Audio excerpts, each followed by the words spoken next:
Okay, so in this video we're going to move one level from above from physics to math, from phenomenology to abstraction, and from cognition to logic. So we posit that the essence of math is possibility. Its geometrical shapes and numbers show the possibility for existence. We posit that the essence of abstraction is being. Everything shares being, whether it's mental or physical, concrete or abstract, they all are, okay? They are something. And we posit that the essence of logic is meaning. We will postulate that possibility that is inferred from math is something between existence and non-existence. It's susceptible to both. A thing and being that are like inferred from abstraction by abstraction are something between oneness and nothingness or no oneness. And we will posit that meaning that is inferred from logic is something between truth and falsehood. So let's start by asking AI to bring an argument from possibility. Alright, AI, how are you today? I wonder what kind of argument can you bring from possibility, which is the essence of mathematics, to a necessary existence?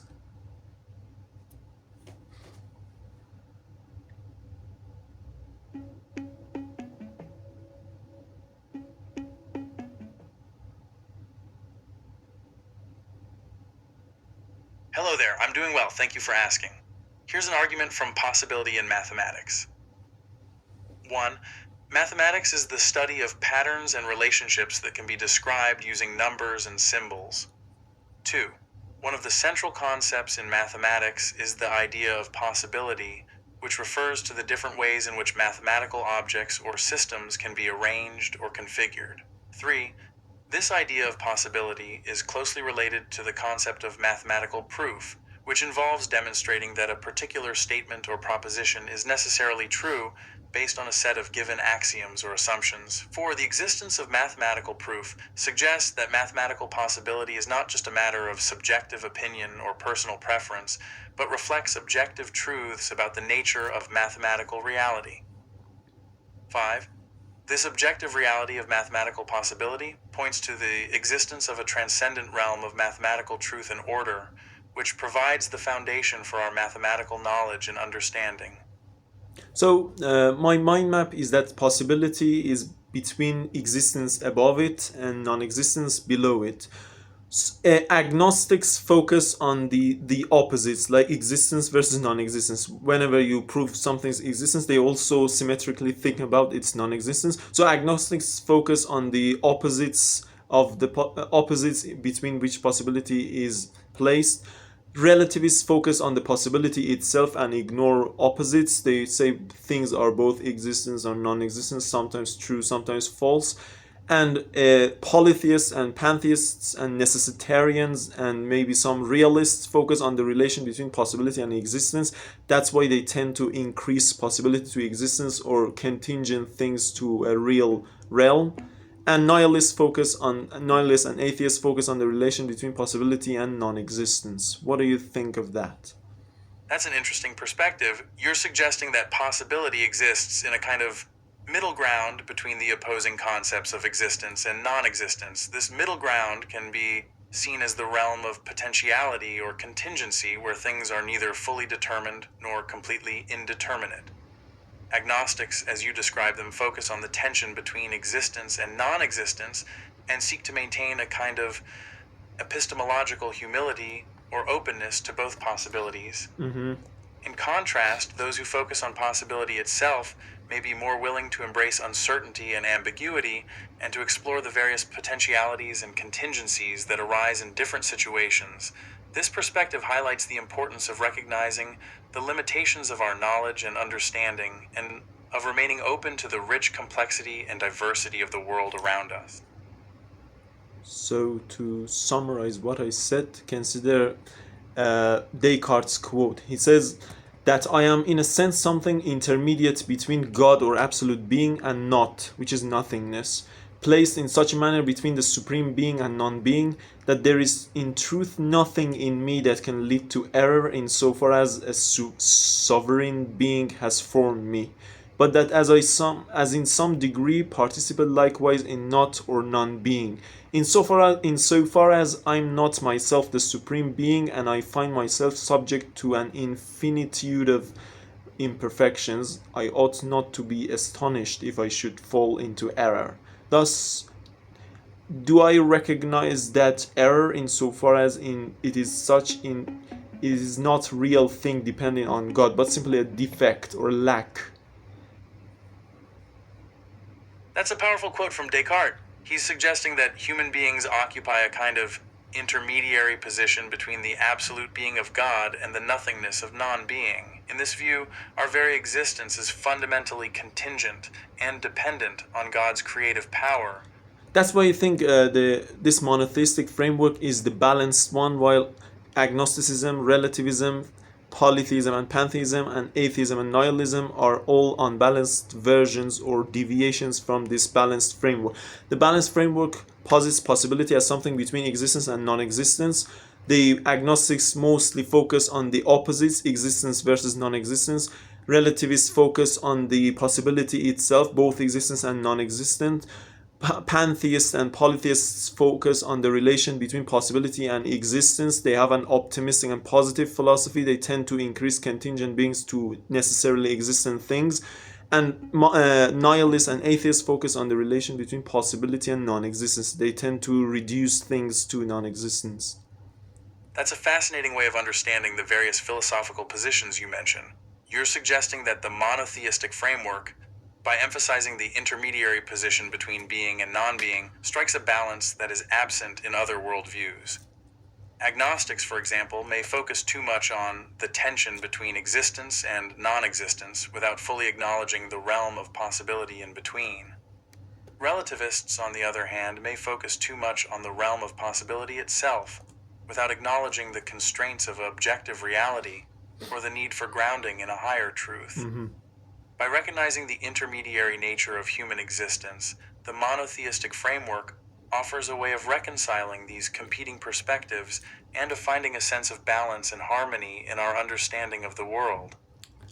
Okay, so let's move. We said that possibility is between existence and non-existence.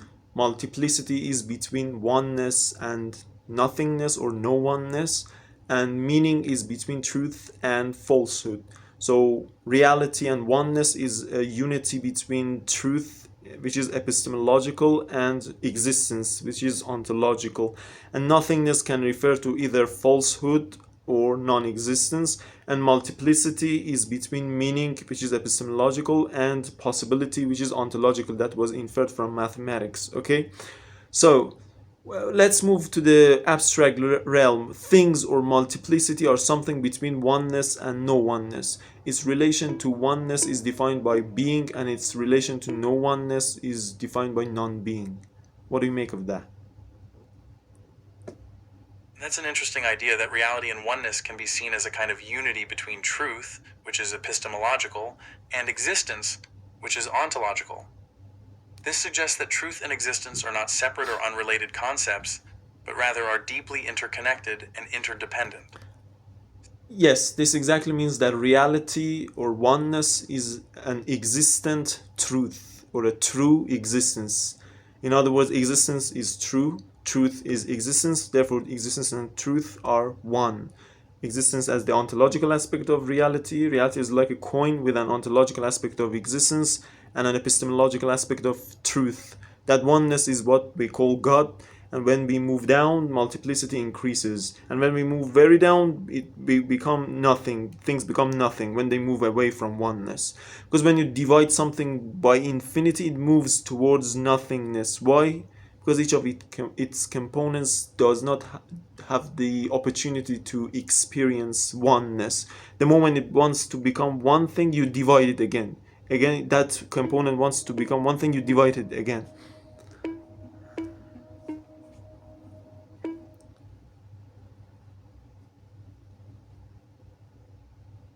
That's a powerful insight. You're suggesting that reality or oneness can be seen as a kind of unity between existence and truth, such that existence is truth and truth is existence. This suggests that the ultimate reality, which we might call God, is not just a being or an entity, but rather a kind of fundamental unity between being and knowledge, between the ontological. To clarify, I associate the word being with both ontology and epistemology. I associate existence with ontology, being as an intermediate between ontology and epistemology, and truth with epistemology. Okay, so being is neutral to ontology and epistemology. It's not what most philosophers think, that it's somehow related to ontology. No, that's existence, that actuality. Being, we can say epistemology is, ontology is, this isness or being is what is shared or common between both ontology and epistemology.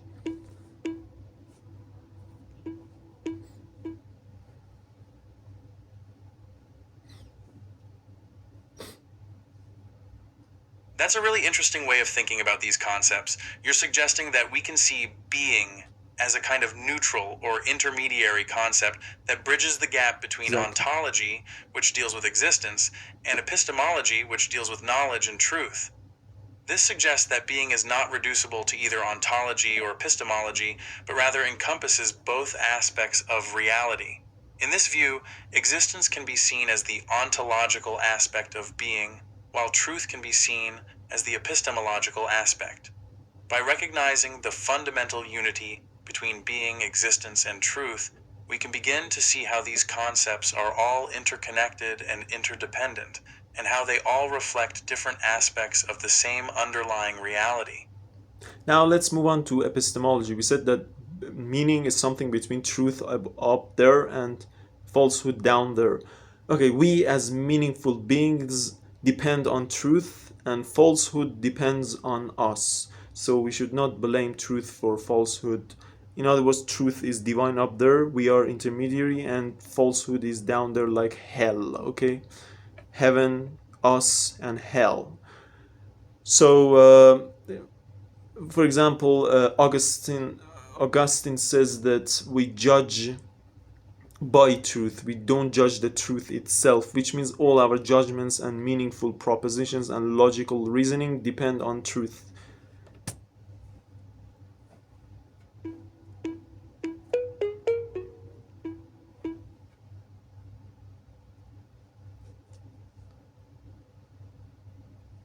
Yes, that's a powerful metaphor. You're suggesting that truth can be seen as a kind of divine or heavenly realm, while falsehood is more like a hellish or infernal realm. As intermediate beings, we are caught in between these two poles, and our lives are shaped by our relationship to both truth and falsehood. On the one hand, we depend on truth to give meaning and structure to our lives and to provide a sense of orientation and purpose. On the other hand, we are also vulnerable to the lure of falsehood, which can lead us astray and corrupt our understanding of the world. By recognizing this dynamic, we can begin to see why Augustine emphasizes the importance of judgment, the ability to discern between truth and falsehood and to orient our lives towards the former. In this sense, judgment can be seen. Okay, thank you. And this was our video for the effect of level 7 on level 6 in our metaphysical model, which can be seen in the previous videos. And that was it. We will discuss it in more depth later.